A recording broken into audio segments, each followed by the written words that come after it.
Inravio.com.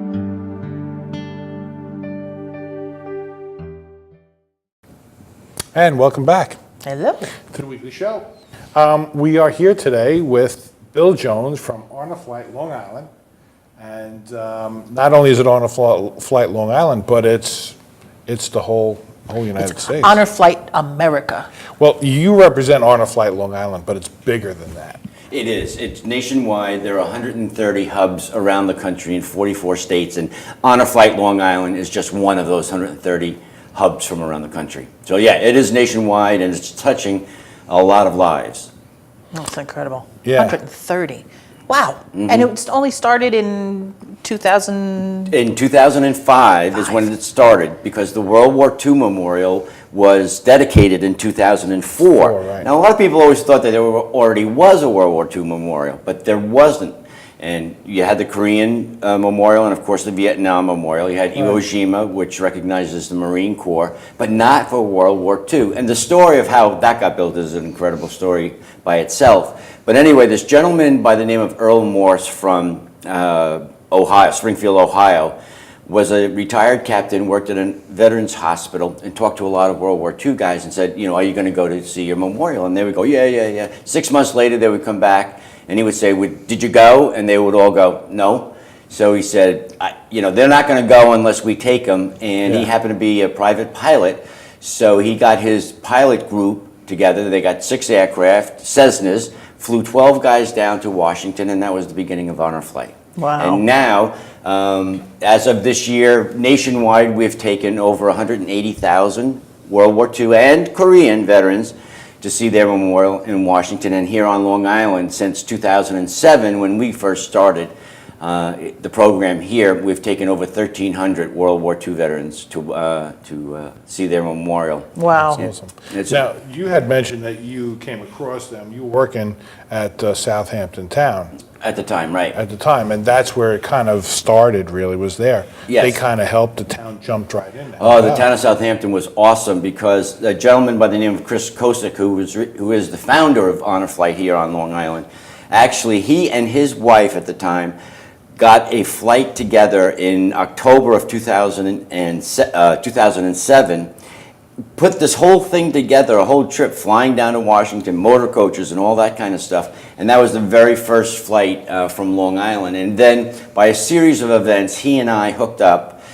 Then I said, you know what, let's bring this to the town. And we went to the town and said, is it okay if the town offers some administrative support so we can do this program? And we explained what it was. The town signed on right from the get-go. They've been with us ever since. I just, a lot of times people will say not nice things about government, but in this particular case, that people of the town of Southampton can really be proud of their town for doing it and providing this benefit for people all across Long Island, not just for the town of Southampton. Not just town of Southampton, but all of Long Island. Yes. As well, so that's great. That's awesome. Yeah, we fly 2 flights every year, one in the spring and one in the fall. We had one in May.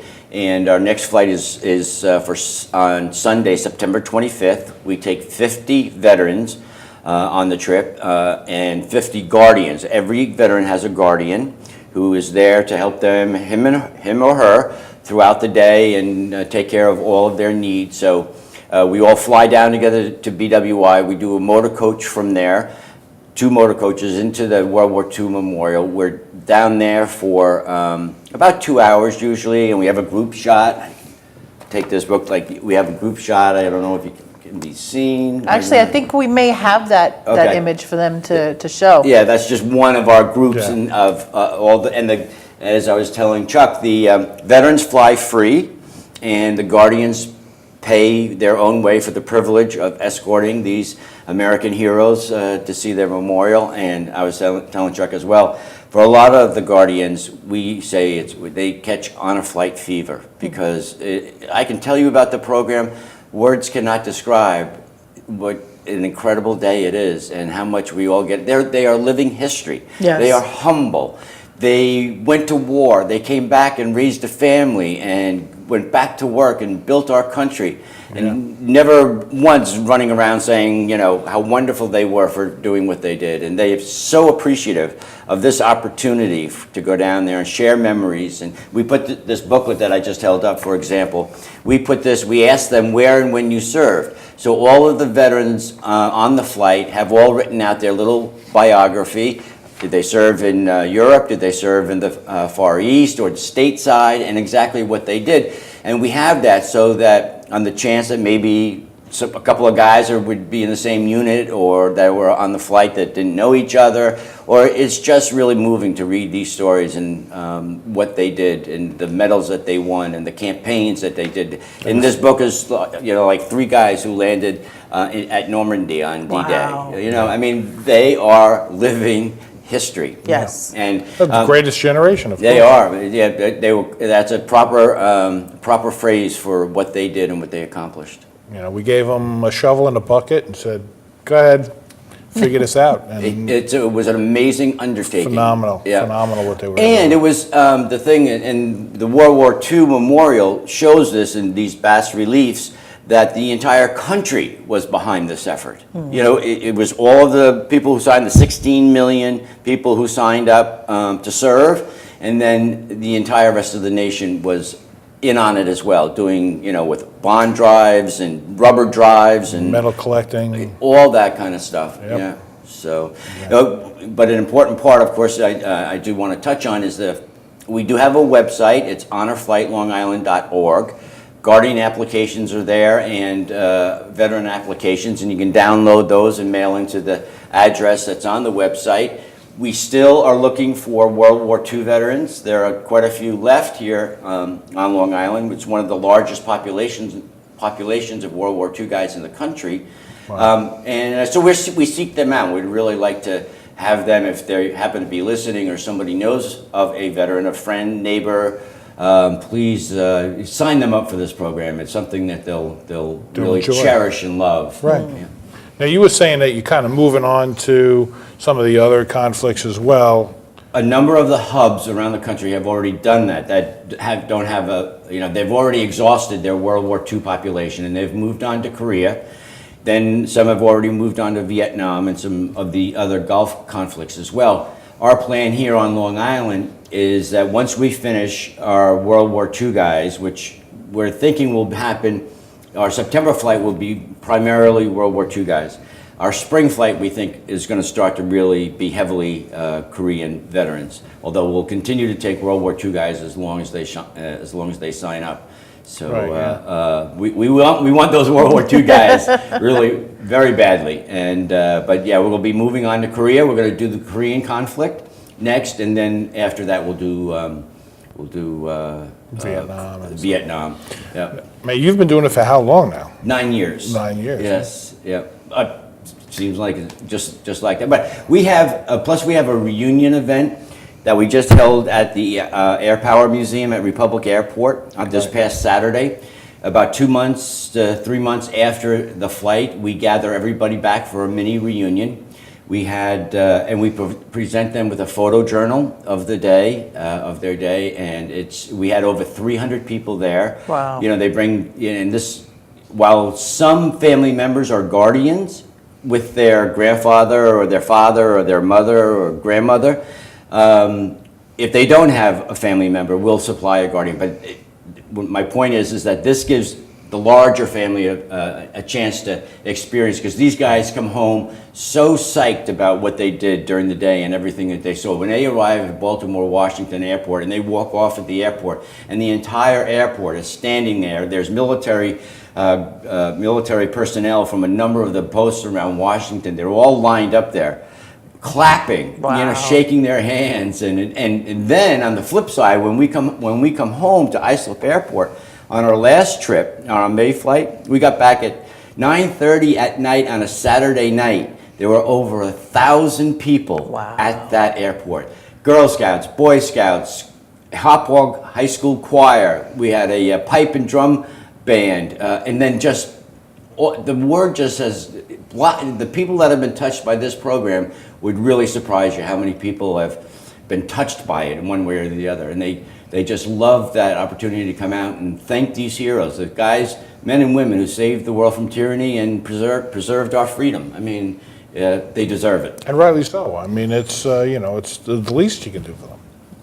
Absolutely. Yeah. I can think of a couple of guys that I can maybe talk to and see if they'd want to go. Please do. Oh, Yep. yeah. Yep. But important I part want is- to, if one of them, if we get him, I want to be his guardian. I love this guy. I love it. I know. Aren't they the best? Yes. They really are. And the stories that they tell, and they're just humble, deserving individuals, and it's just great to be around them. Really inspiring, to hang out with them for the day. They're good people, yeah. Yeah. We had the women, I mean, we had this one woman on a flight about a year ago. She was telling us that she was on the White House lawn when Harry Truman came out to the portico on the second floor to announce that the Japanese had surrendered. Wow. And another woman, our daughter has been on, she's now in college, but she went and she's going with us twice, and she was studying the Manhattan Project in school in social studies. Lo and behold, the woman that was on the flight that she went down on worked on the Manhattan Project. She was Wow. a secretary, but she actually worked on that project, so It's a small world. it is a small world. Wow. That's really cool. Yeah. Yep. It's, like I said, the veterans fly free. We do raise money. We're always, looking. The money has just come in, and it's just incredible how the response of the people and businesses here on Long Island, when they find out about the program or they hear about it, I mean, it's really helped us in order to keep the program going, and that's certainly our desire, to keep it going for a long, long time. And again, the Guardians pay $400 for the privilege of going down with these men and women, and it's worth every penny of it. And you said that you fly out of MacArthur Airport with Southwest, right? Yes. Yep, into BWI, Baltimore, Washington, and then we get on a motor coach from there, and typically when we get down there, there'll be a motorcycle escort from one of the local motorcycle clubs, usually veteran-related, that will escort the buses into Washington. And then after we do the World War II Memorial, we go over to Iwo Jima, and then we go to Arlington for the changing of the guard, which is always awesome. I mean, everybody just loves that. That is so moving, and it's such a great ceremony. So we do that. You do the Air Force Memorial, which is on the same side, Virginia side, and then we head back to the airport, stopping at the Golden Corral for dinner because, troops like food. So, so we feed them, and then we get them back on the plane, and we get them back at home at night. So. Wow. Now, I'm sure the founder of this, he probably never thought that it was going to get as big as it has. He Probably never thought not that it was going to in be what it his is. wildest dreams. Yeah, Earl is such a, to have that foresight, and how life works that way. He was a pilot, and he belonged to a flying club, and it all came together, and now we have Honor Flight, and the national organization and Honor Flight Long Island. He could have been a bus driver. Get in the bus. I'm taking you to see this thing. I mean, you would think that after it was built that there would be a lot of people that would go and see it, especially if you were in World War II. Yes. So I could imagine his surprise when people came back and they're like, no, I didn't get to go. Yeah, who knows whether. So for some, it might have been a financial burden, it might, or health related. I mean, we take everybody at heart, just about. I mean, unless they're really in not good shape, and I mean, we'll really do our best to accommodate anybody who wants to go. But back then, most of them were in their 80s, early 90s. Now, the youngest person who served in World War II is probably going to be 88 or 89 years old. We took a guy that was 100 Wow. On our last trip. We've had guys 99, 95, 97, all age ranges. Did you ever happen to get somebody who knew somebody else on the plane and they haven't seen him in a long time? Or Funny you should mention that. We did have that happen. There was a guy who lived in East Hampton and a guy who lived in Massachusetts. They had not seen each other in 47 years. Wow. And one of the sons arranged for them to be on the same flight together. So they've met for the first time 47 years Wow. later. They were both in the Navy, and they came, yeah. That's incredible. And another thing I'll mention is that another special thing is that Senator Bob Dole really was one of the moving forces behind getting the memorial built. And, he, over the last several years, he has been there almost every Saturday for a couple of hours, and his health has not been good at all. But he'll come down there to meet his guys, and shake their hand, and they love him for it, and they, you know, all crowd around him and have their photos taken. It's incredible. And then we've had Colin Powell. One day we had, I think every star in the Marine Corps was there. We had the commandant along with every general that is on his staff come down and walk around and shake their hands and say hello. It's so cool. That's great. Yeah, really nice. The things that happen, we were at the Golden Corral restaurant. This was probably 3 trips ago. Anyway, there was a fife and drum corps group, some kids, you know, like high schoolers and stuff out of Pennsylvania. So they were in there in the restaurant eating as well. The leader said, came over and said, you know, we'd like to play for these guys. So they stepped outside of the restaurant, but you could see them through the window, and just started playing a bunch of patriotic songs for us, you know. It's crazy. Nice. Yeah. So That's it's great. really nice. That's good. And I'm sure the smiles on these guys' faces, just being able to... And tears. And the and recognition, tears. yeah. Yep. They love, I mean, the recognition is great, and, you know, they are in the twilight of their years, but but of their life. However, to a person, they constantly tell us is one of the best days of their life. Wow. You know, maybe next to getting married or having a child, this ranks right up there. Wow. Yeah. Yeah. That's I mean, great that's too. it would be great for somebody to, you know, be able to finally kind of give them what they kind of deserve. I'm sure they didn't get a lot of that once they got out of the service. They did. World War II, not as much. Right, but- yeah. Vietnam was a totally different story on Yeah. that front, but Yeah. they were at least recognized for the great Yeah. victory that they brought about, and Right. you know, but still, you're absolutely right. I mean, to They gave be a lot. remembered, you know, this many years later means so much to them. Yes. It really does. Yeah. And their family members too. They hear and tell stories, because these guys came home and did not talk No. much about the war at all. That's the way my father was. He never spoke about it. He was in the Navy. He was at Pearl Harbor. That's all we know. This program has given those guys the opportunity to talk about it. Right. You know, talk about it with their family, because their families have heard stories because of their trip to Honor Flight down to Washington and being a part of Honor Flight. They've heard stories that they never had heard from there. And, you know, that understanding and that newfound respect for what they did to Right. help save our country is, it really is amazing. Yeah, that was true. My grandfather never spoke about it. And once my mother got married, he talked to my father a little bit, but he never talked to the women about that stuff, never. Yeah, I think they really didn't want to relive that or bring the family into that whole thing, so they kind of kept it quiet. I mean, honestly, I didn't even see pictures of my father's ship until later when I found him in the attic. Yeah, mean, you well, know. after my grandfather passed, that's when we saw his pictures. Yep. Yep. Yeah. And those stories make it real, and you sit there and listen to their stories. One gentleman in there worked for 3 years on a Navy destroyer in the North Atlantic. I mean, you know, and he said we were constantly harassed by German submarines and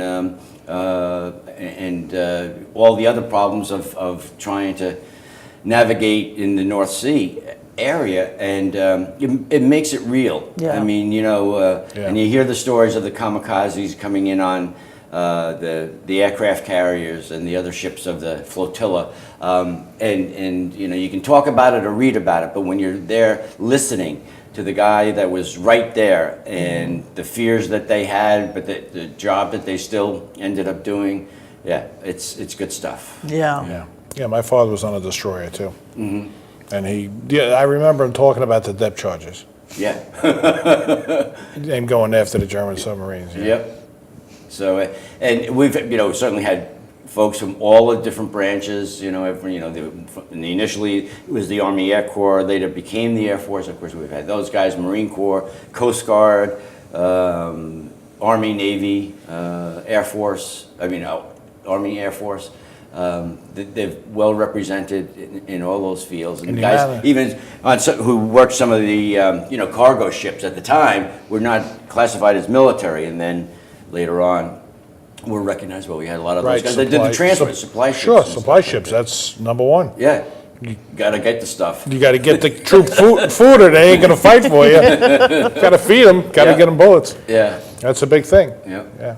Now, I mean, that World War II, there was so many people that were involved in it. I mean, it's Yes. just 16 million. 16 million people. 16 million people in uniform. And Jeez. then we had one woman that went on, she worked at Boeing. Her name was truly, she lives in Riverhead out here on Long Island, Rosie.